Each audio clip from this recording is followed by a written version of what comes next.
Okay, buckle up because what is happening right now is not your casual internet drama.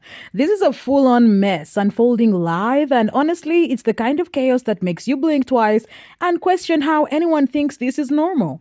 Drew Jenkins is out here scrambling online because allegedly they got conditionally approved for a 3 bedroom, 2 bath house.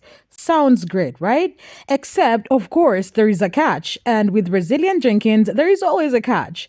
Because nothing is ever simple or straightforward. They desperately need a cosigner, and apparently the clock is ticking 24 hours to secure one, or the whole thing collapses.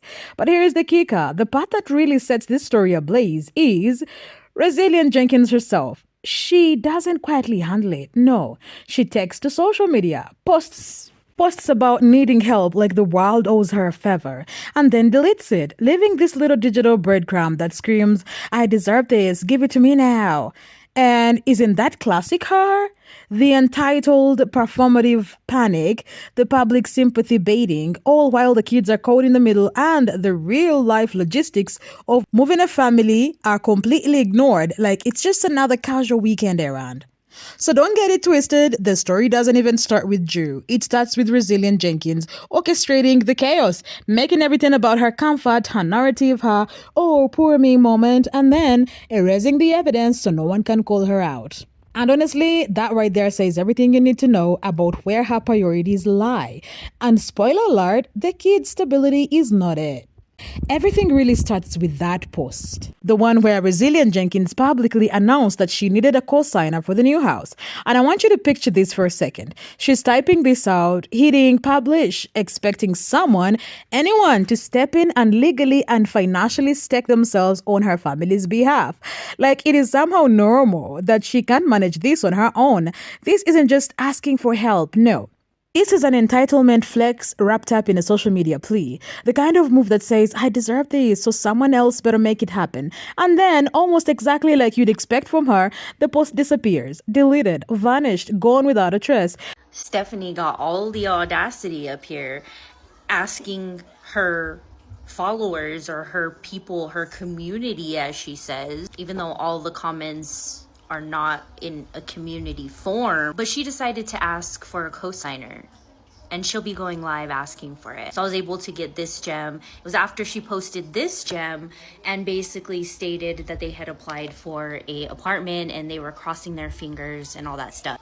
You know, a good way to get over getting a cosigner, which you would think if you've tried every which way to figure out how you can change your situation aside from getting an actual job that pays you a livable wage, is save more money.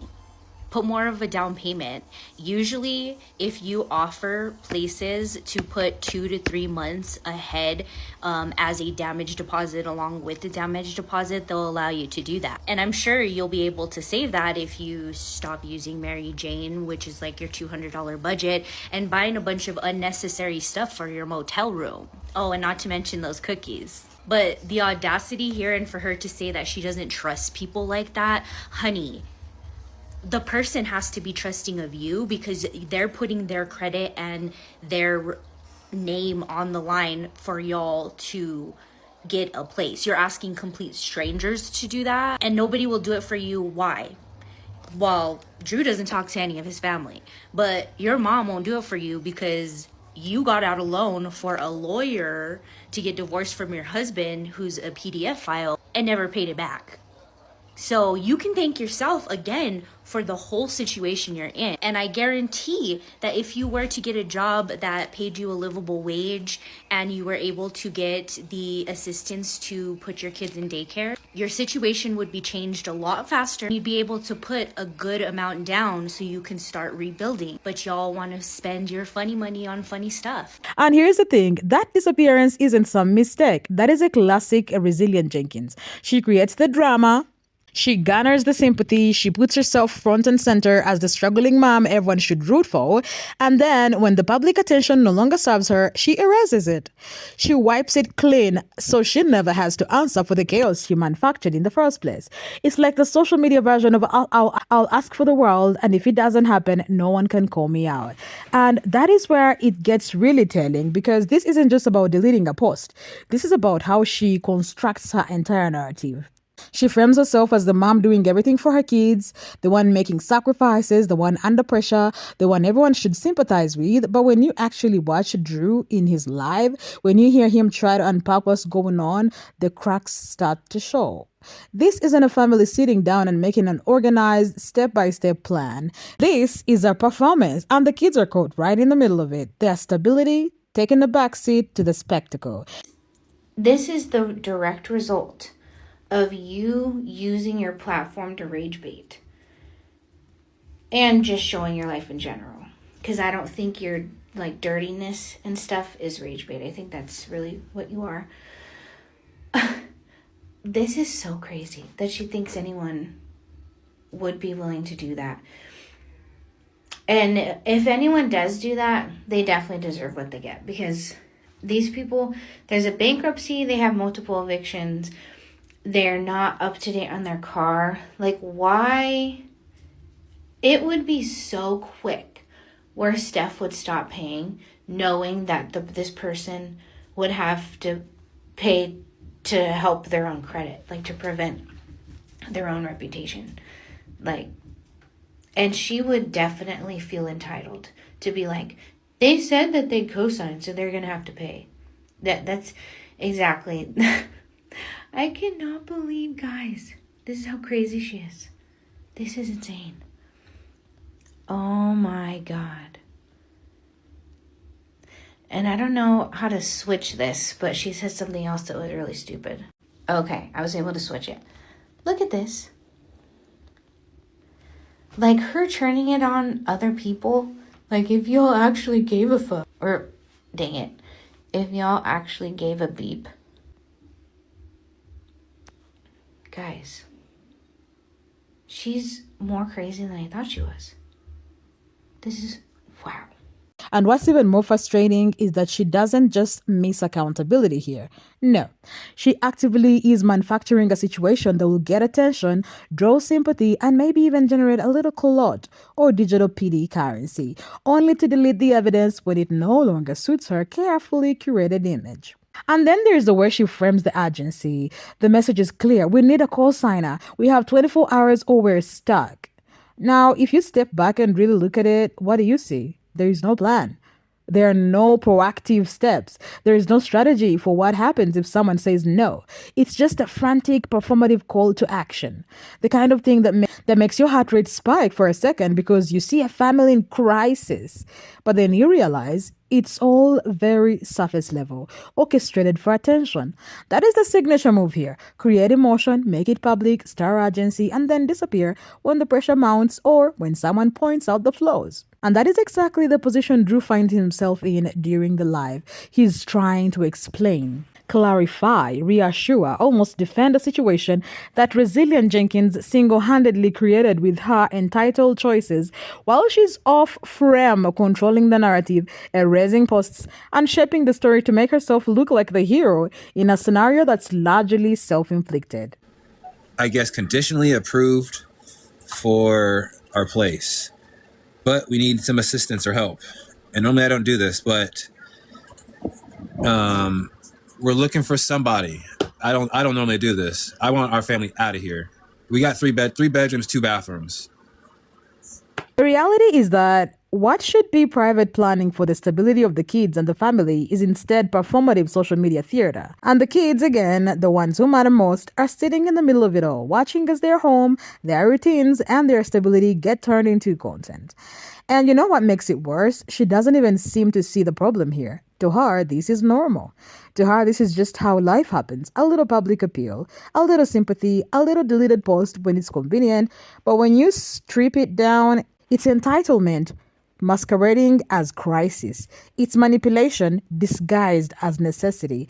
And it's chaos being spun into a performance. All while Drew, the one actually trying to make things work, is left to clean up the public narrative, reassure the audience, and maintain the appearance of order, because that is what it takes to cover for her decisions. Yes, it starts with a deleted post, a cosigner plea, and a frantic 24-hour clock.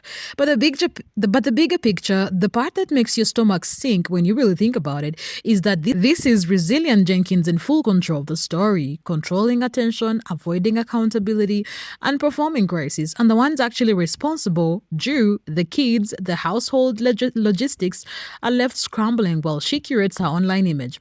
And honestly, that pattern is exhausting, manipulative, and really telling of who she actually is when no one is applauding her performance. Now, let's break down everything Drew said in his live, and I'll walk you through not just the information, but why each point is problematic and worthy of critique. Because if you don't see it, you're missing the bigger picture of how resilient Jenkins' behavior is shaping this chaos. So here is where it all starts to really spiral. Drew is trying to set the stage for his dream house scenario, right?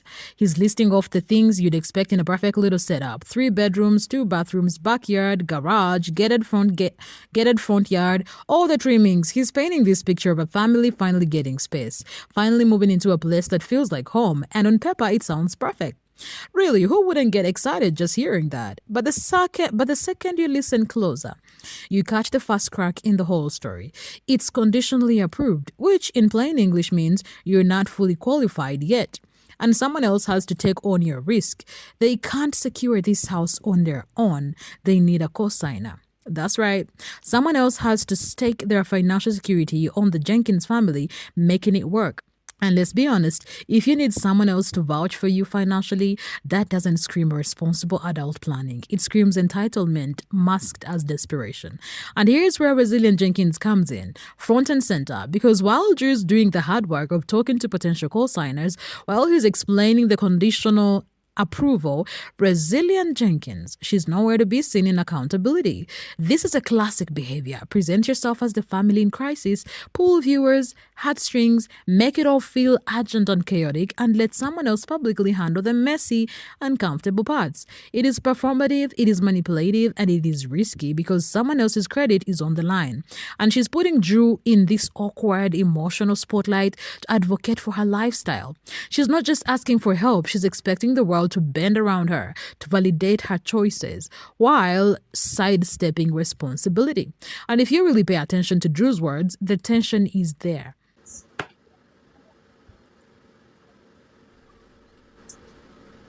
Yes, cosigner.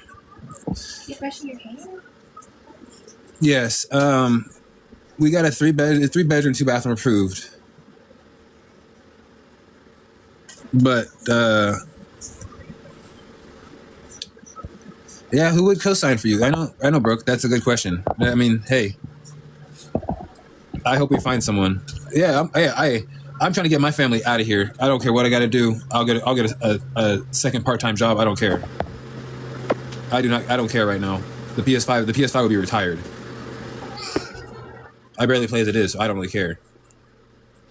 A second job, part-time, whatever. So I have my full-time night job. I work. I do my gig work. I'll sell the PS5. It'll just go to the kids.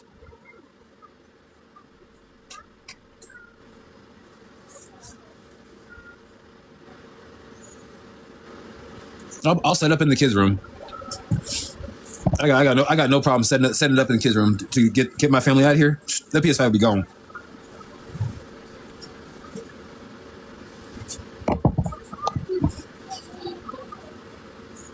Oh, we got kids' dressers. They're all in the storage.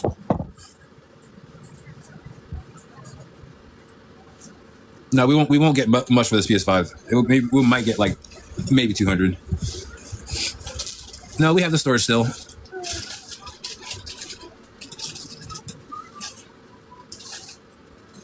So how will the room situation work? Well, we have a plan for that, but we don't. Yeah, we're. I don't. That would be like. It'll be actually great if I mean we can. Guess what? House tour. Furniture. We'll work on furniture. I mean, there's what is it? Furniture Depot or whatever it is too. I've already looked at that. There's Furniture Depot and Furniture whatever it is. Yeah, but I don't care. I'll do whatever. Get my family out of here. Moving day is when we can sign and get us out. I don't care. I'll do whatever. That just means I can sleep more. I can sleep more peacefully if I can be rest. If I can have energy to do what I need to do. That's okay. You don't, Brittany. You don't have to stand us. I appreciate it. A lot of people don't stand us. It's for the kids. You don't have to stand me. Oh, I'm not. I'm not. Oh my god. That's Bubba's mama. You have yours. Yeah, we got the housing. We just need to. I mean, if you're really,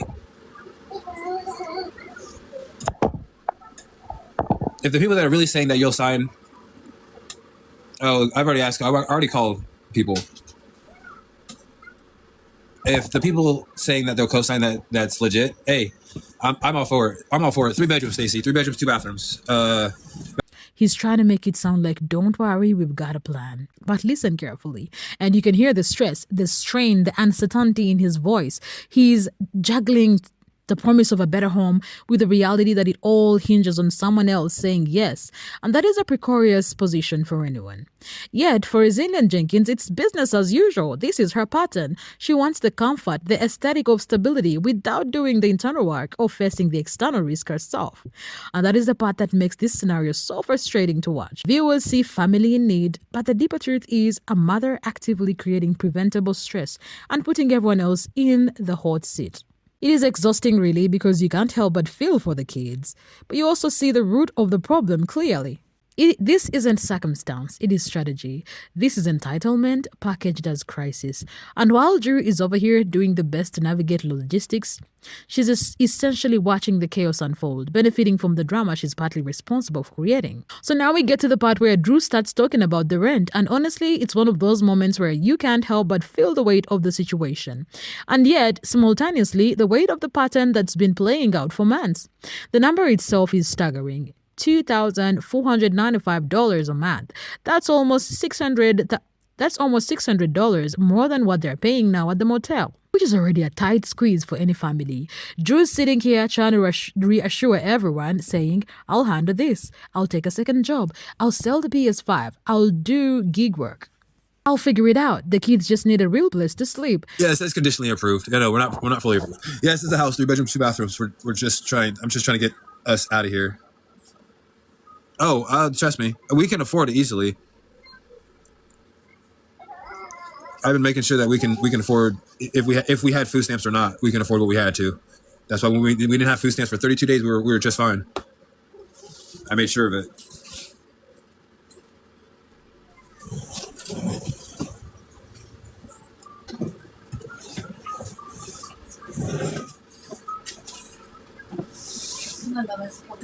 Yes, we've been homeless for a year working on our credit. We've been able to. It's been credit. I do apologize. Yeah, we've been building our credit this whole time.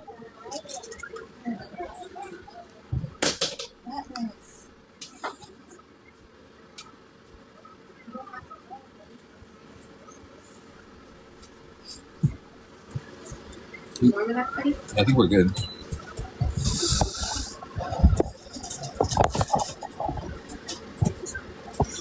We're renting.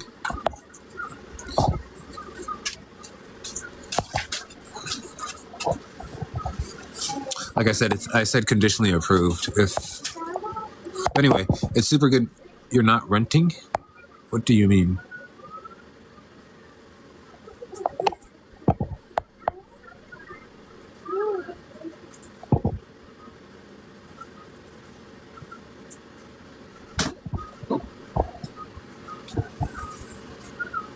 Anyway, that's what we're looking for. I don't even know there's co-signing companies. I didn't even know that was a thing. Yeah, but I was looking that up, and they're not like all. It's not like a guarantee with that either. You can use a co-sign company for a co-signer. Mm-hmm. I've been seeing this. Look. I looked it up already. No.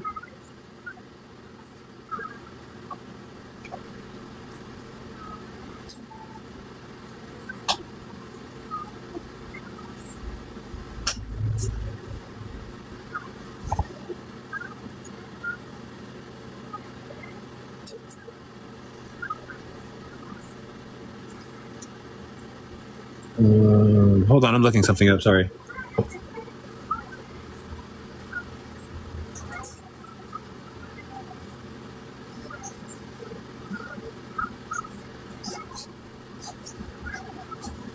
You see what I mean? What are you scrolling so fast before, baby? Read it.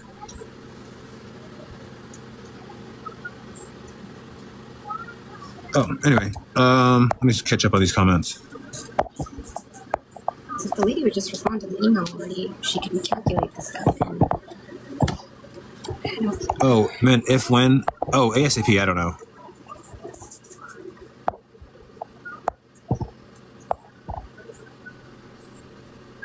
Did you call that direct number? Yeah, of course. Oh, they didn't answer. I got the comments.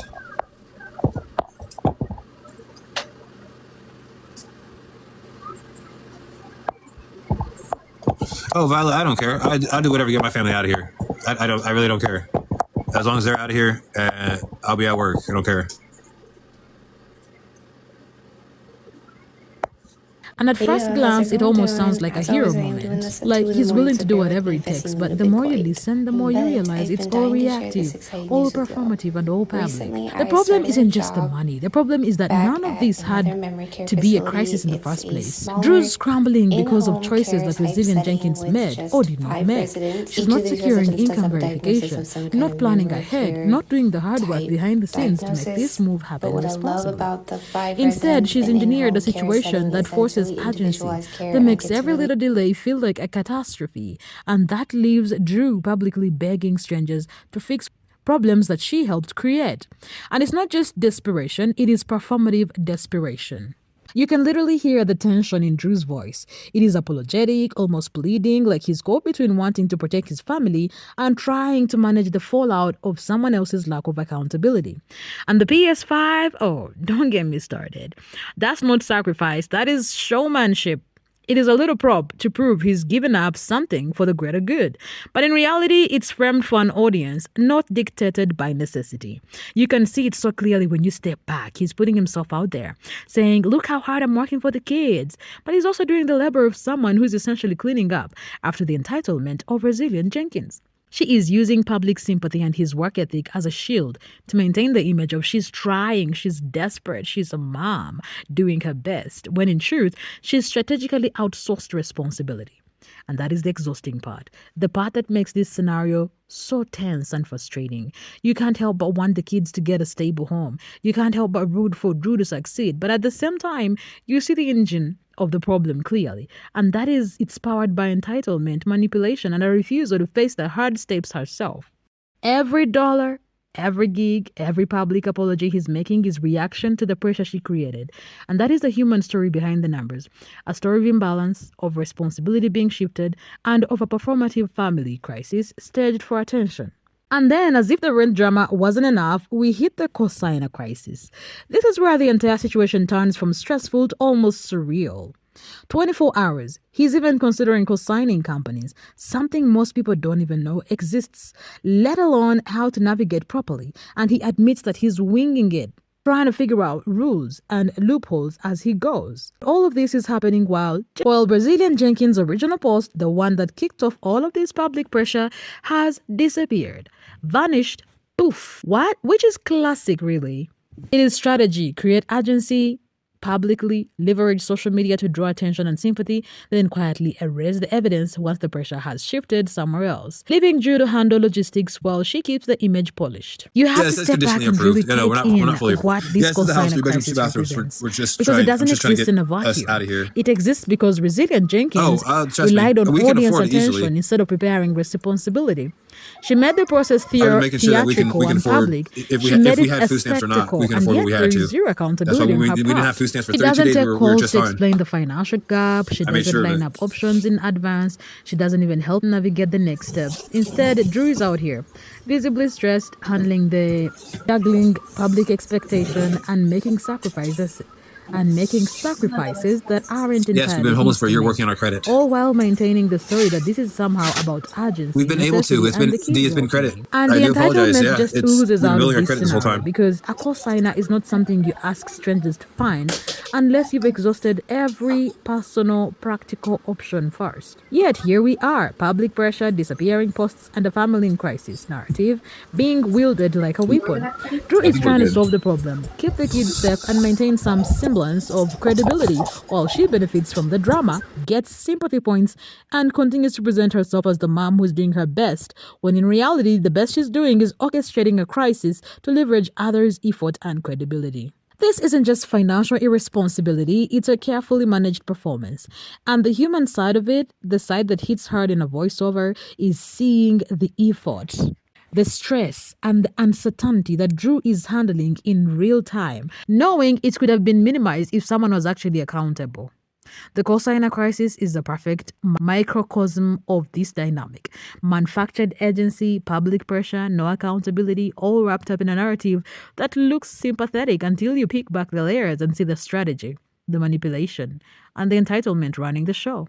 Okay, so here is where it really starts to hit you. Drew is talking about how Stephanie is going to go back to work part-time because she's still breastfeeding, and he's juggling every little piece of this moving puzzle, PS5 placement in the kids' rooms, figuring out where the furniture is going to be stored, coordinating the logistics of the move itself, and is explaining all of it as if it's neat, tidy, and under control. And on the surface, it almost sounds fine, right? Like, oh, they've got a plan. But when you actually pay attention, you realize the kids are literally caught in the middle of this chaos, and none of it is actually stable or finalized. Their rooms are in storage, the move doesn't even have a confirmed date yet, and the narrative Stephanie is posting on social media is trying so hard to make it look like everything is smooth, like she's got her life together, like the kids are fine, when in reality they are not. And here's the thing that is so frustrating to watch, because it is subtle, but it's there if you listen. The problem isn't just logistics, it's prioritization. Stephanie isn't prioritizing her kids' emotional stability. She's prioritizing the image, the story, the performative crisis that gets attention. The family drama becomes a spectacle, and she's asking the public to absorb it, to feel the tension, to emotionally invest, so that the focus stays on her narrative rather than her children's actual well-being. That's exploitative, even if it's not intentional. Even if she thinks she's handling it, the effect is the same. The kids' lives are being broadcast, packaged, and spun into content while the adults argue over logistics in the background. And Drew, he's trying to hold all the pieces together while publicly breaking down how fragile this situation is. And every word he says underscores how much of this chaos could have been avoided if someone, specifically Stephanie, had actually prioritized reality over perception. You're not renting? That is what makes this whole segment so heartbreaking. You want the kids to finally have stability. You want the move to go smoothly, but the lens we're given is one of performance over care, and it's exhausting to watch. Then you hear Drew start talking about all the work he's doing full-time at Safeway, overtime shifts, gig work on the side, literally trying to patch together the financial pieces. That's what we're looking for. I don't even know there's co-signing companies. I didn't even know that was a thing. The dynamic is set up. Because while he's out here doing the heavy lifting, literally providing solutions, Stephanie's role has become something else entirely. She's the social media manager of the crisis, the orchestrator of the appearances, the one who's making sure everyone sees that the family is trying. Well, he's actually putting in the effort to make it real.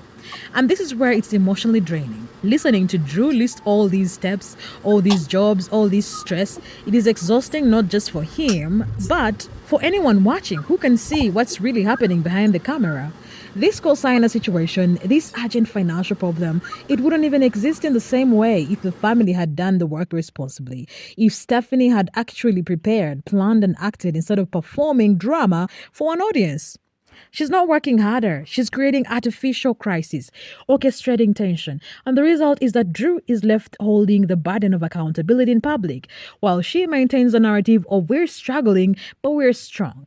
And again, that's the emotional sting here. It's manipulative, whether intentional or not. It's draining to watch because you can see who's actually trying to solve the problem and who's performing it for attention. And it leaves the viewers caught between empathy for the kids, frustration at the adults, and exhaustion at the ongoing spectacle.